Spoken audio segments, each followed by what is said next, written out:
J'ai commencé à étudier cette thématique il y a 2-3 ans, au départ pour rédiger certains articles pour des sites de réinformation, puis vu l'ampleur de ce que je découvrais, je me suis dit qu'il y avait matière à faire un dossier, puis carrément un livre. Donc la composition de cet ouvrage, en fait, est la suivante. La première partie, c'est la biographie de George Soros, biographie où j'essaye d'aller un peu plus loin que ce qui a été fait jusqu'à présent, et où je montre en fait les ramifications du personnage avec l'ensemble des réseaux de l'hyperclasse mondialiste. George Soros, c'est quelqu'un qui écrit beaucoup sur son action et sur lui-même. C'est quelqu'un d'assez narcissique et orgueilleux, donc il aime à chaque étape de son action laisser une trace, puisque c'est un homme qui est obsédé par l'idée d'influencer l'histoire, de laisser sa marque sur l'histoire. Il le dit lui-même, une citation de Soros qui dit « J'ai des fantaisies messianiques, des fantasmes messianiques depuis ma plus tendre enfance que je cherche à évacuer et au travers de cette action politique. » Voilà, c'est ce qui lui permet d'évacuer cette pulsion messianique dont il parle lui-même. Alors, ce qui est intéressant, donc, c'est à travers cet ouvrage, j'ai voulu faire le tri aussi des informations farfelues qui peuvent apparaître sur Internet, et vraiment ce qui est sourcé, c'est une étude analytique. Tout est sourcé, et surtout, actuellement, on nous ressort constamment l'accusation de complotisme.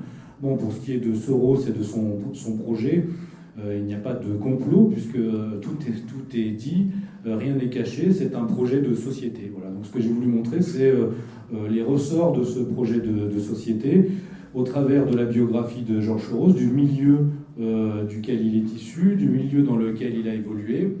Comme je vous disais, oui, c'est quelqu'un qui aime beaucoup parler de lui-même, donc il aime à se présenter presque comme une personnalité automotrice, c'est-à-dire qu'il se serait fait lui-même pour devenir un grand financier, le Golden Boy de la finance. Ça, c'est tous les livres sur George Soros qui sortaient dans les années 90. Au moment de ses grands coups financiers, c'était présenté de cette manière. On le présentait vraiment comme un modèle pour la réussite dans la finance. Mais en fait, c'est quelqu'un qui, dès le départ, va bénéficier de réseaux. Il va être mis en contact avec les bonnes personnes, notamment au sein de la London School of Economics à Londres, qui est une sorte de pouponnière à élite libérale anglo-saxonne. London School of Economics, dont là aussi je retrace l'historique et je montre qu'elle a été fondée à la fin du 19e siècle par les gens de la Société Fabienne. Pour ceux qui connaissent, là aussi j'en parle dans le livre, la Fabian Society, qui est ce club de pensée, un think tank, on dirait de nos jours, de l'élite financière anglo-saxonne, mais de cette élite qui a vraiment une visée cosmopolitique et planificatrice de l'économie, des gens qui travaillent à l'idée de gouvernement mondial, des gens comme par exemple l'écrivain bien connu Herbert Wells sont passés par la Société Fabienne. Herbert Wells qui a écrit un livre programmatique dans les années 30 qui s'appelait Le Nouvel Ordre Mondial. Voilà, au moins c'était clair. Donc ces gens-là, donc tout ce milieu-là qui va former cette école où va passer George Soros, dans laquelle il va nouer ses premiers contacts.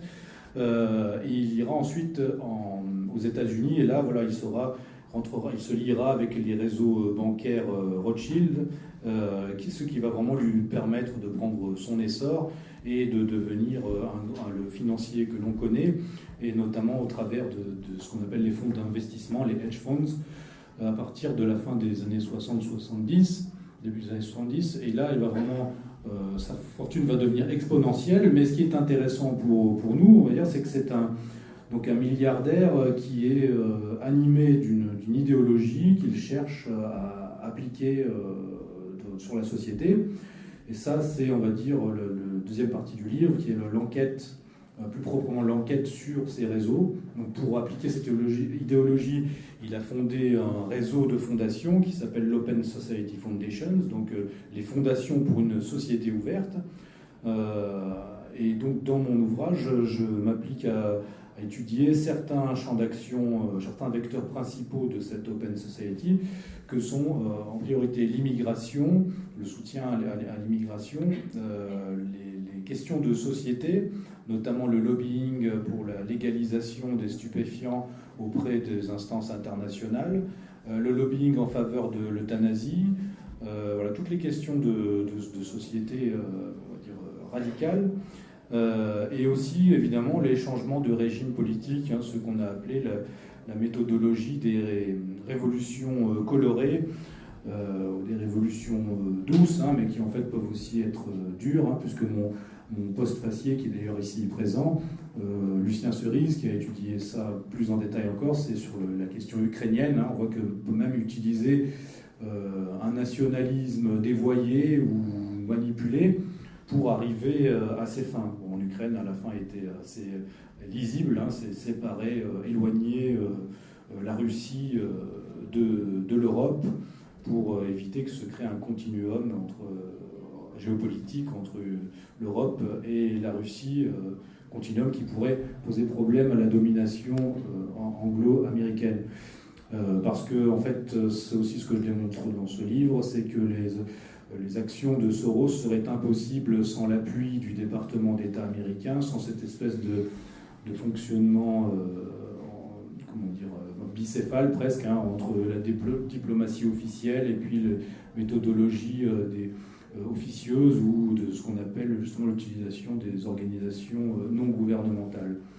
Voilà, donc ces chapitres sur ces vecteurs principaux d'action de l'Open Society, donc je fais le détail de l'Open Society, j'explique voilà, toutes les fondations, hein, plusieurs dizaines, officiellement plusieurs dizaines de fondations réparties dans le monde entier, mais en fait beaucoup plus, puisque chaque association est elle-même une pouponnière à toutes sortes d'associations, et ce qui rejoint ce que disait monsieur tout à l'heure, c'est-à-dire leur but, c'est d'influencer depuis le haut, c'est-à-dire auprès des instances internationales comme l'ONU, jusqu'au plus près du terrain.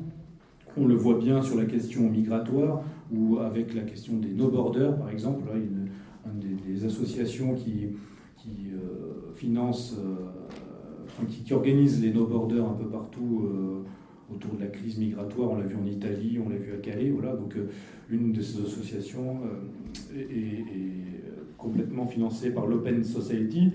Et donc leur idée, c'est de faire ce que les mondialistes appellent du glocalisme, hein, c'est-à-dire du global au local, voilà, des champs d'application.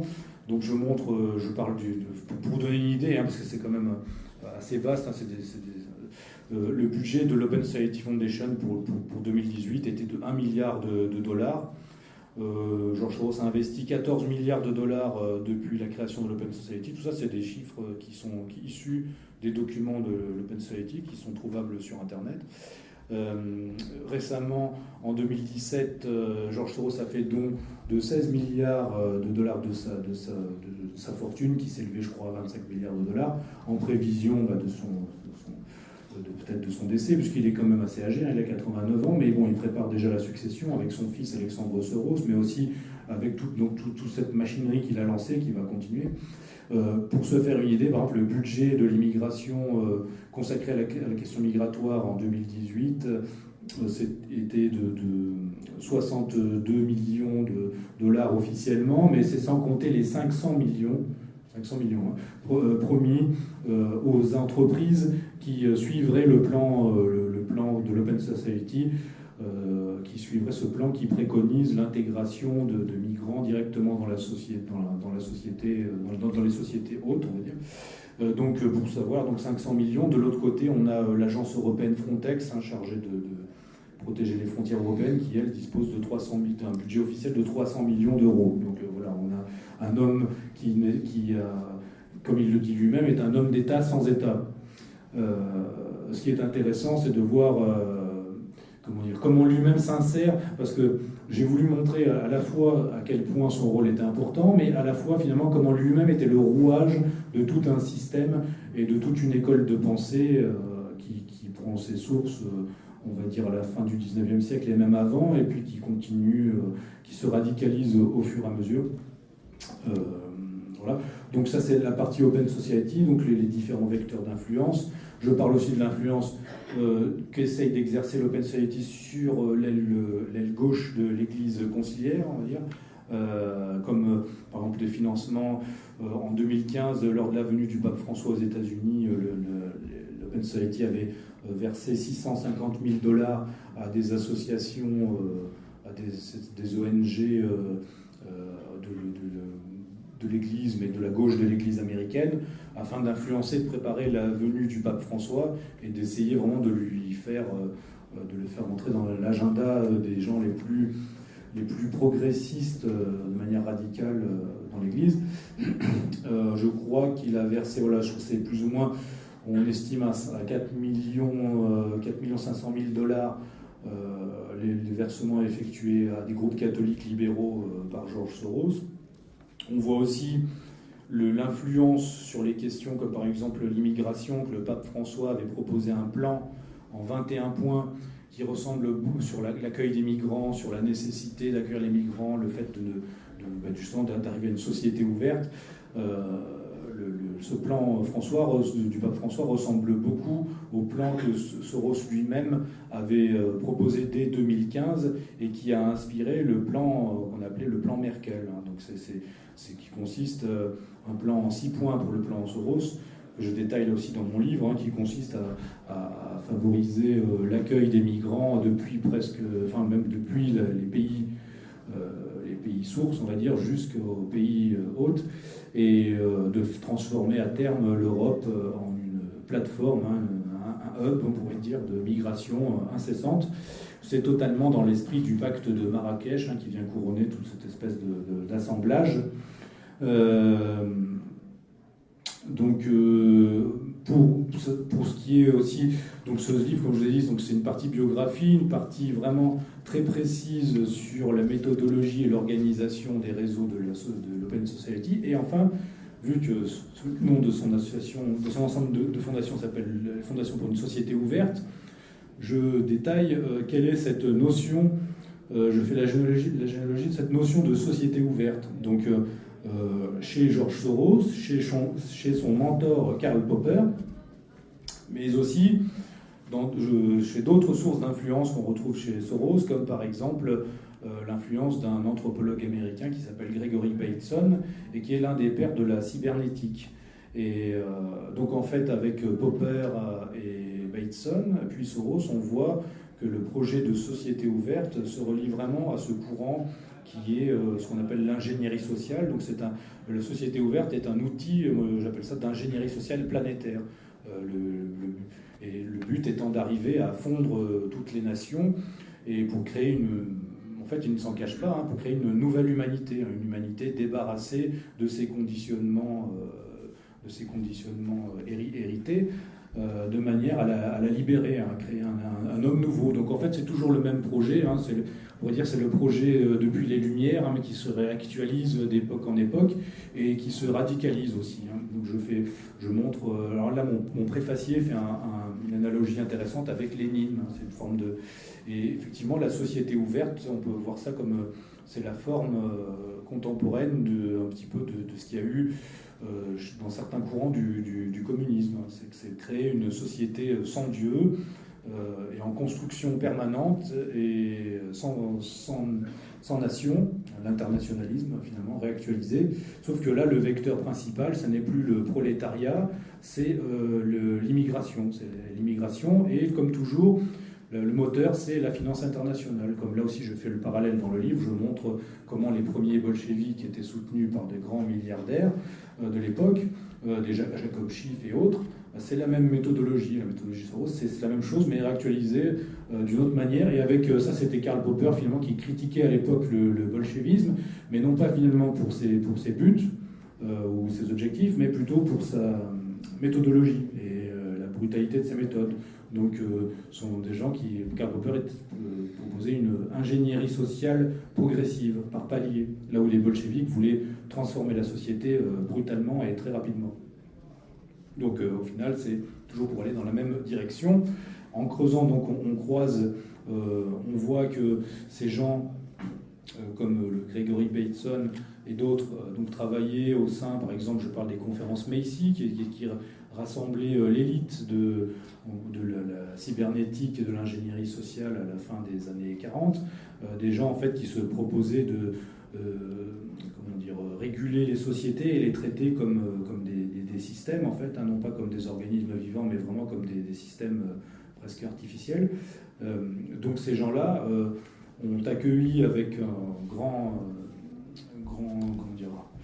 succès les travaux de l'école de Francfort, qui parallèlement allait aussi dans la même direction et qui a produit par exemple l'étude sur la personnalité autoritaire. Donc la personnalité autoritaire, c'est ce qu'il faut casser en fait, il faut casser le patriarcat et finalement le patriarcat traditionnel où qu'il se trouve en Occident, mais aussi même à l'époque dans les pays d'Europe orientale.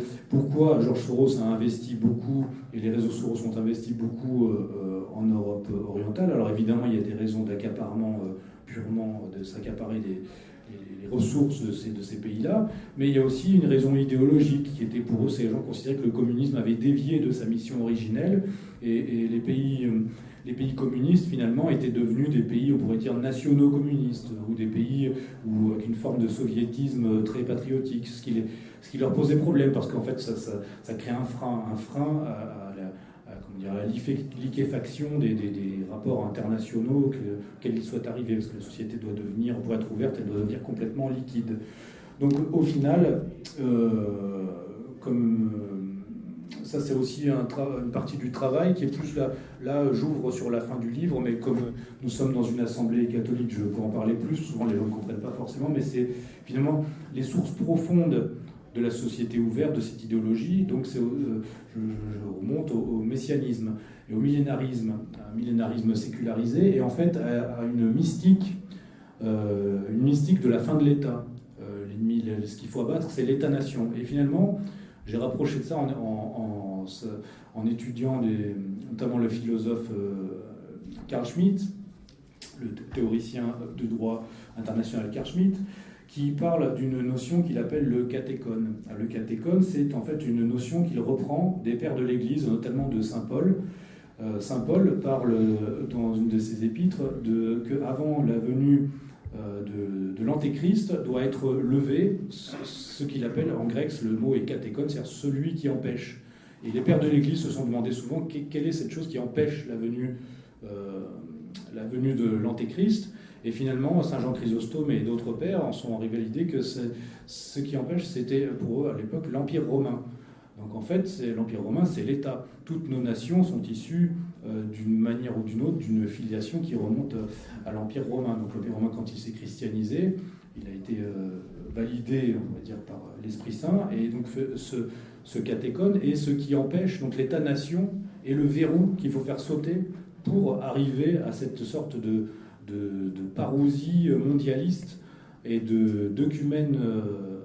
d'humanité intégrée dans un unique œcumène et d'une nouvelle humanité régénérée, alors régénérée par la fusion dans le métissage généralisé et par une nouvelle noblesse qui émergerait de cette espèce de magma, et où les gens comme Soros et ses compères, évidemment, seraient les phares de cette humanité nouvelle. Donc ce sont des gens qui ont remplacé la transcendance et la tension on va dire sotériologique ou vers l'au-delà par cette forme de millénarisme et de messianisme agressif, d'où cette citation dont je vous évoquais au début de la conférence, de cette citation qui dit « je suis animé de fantasmes et de fantaisies messianiques insatiables ». Voilà, c'est quelque chose qui ronge de l'intérieur ces gens, et je pense que plus ils vont de l'avant dans leur projet, même au niveau de leur vie, plus ils vieillissent, plus ils se sentent taraudés par cette chose-là, à mesure qu'ils approchent de l'échéance dernière et à mesure qu'ils se rendent compte que peut-être ce projet et leur vie même va se fracasser sur le réel et sur l'au-delà. Voilà, si vous voulez en savoir plus, c'est dans le livre.